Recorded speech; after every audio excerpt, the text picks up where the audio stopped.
Dubai stocks में 40% discount. सुनने में ये एक सीक्रेट हैक लगता है, लेकिन सच्चाई इससे कहीं ज्यादा डीप है।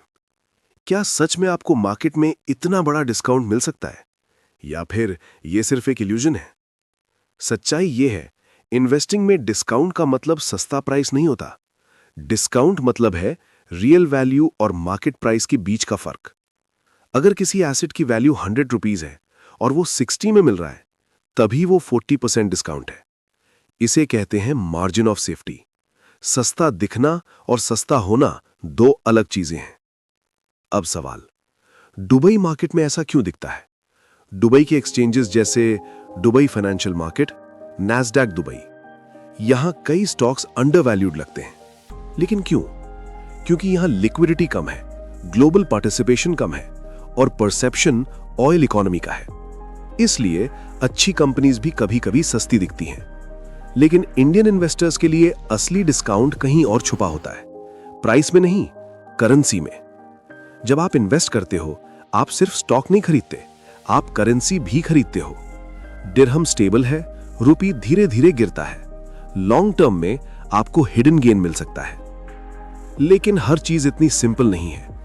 इंडिया से दुबई मार्केट में इन्वेस्ट करना आसान नहीं है। रूल्स हैं, लिमिट्स हैं, और यही बैरियर्स अपॉर्चुनिटीज क्रिएट करते हैं। जहां एंट्री मुश्किल होती है, वहीं एज छुपा होता है।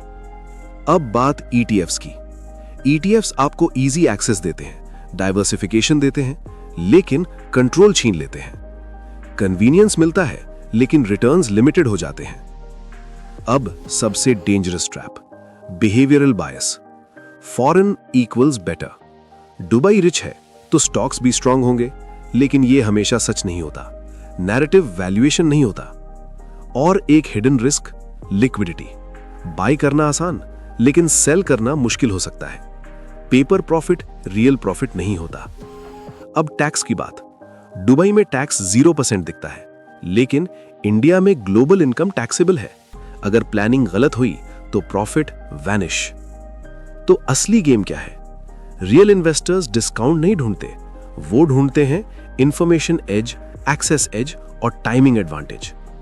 तो अगली बार जब आप सुनो 40% डिस्काउंट, रुकना, सोचना, क्या ये अपॉर्चुनिटी है या इल्यूजन?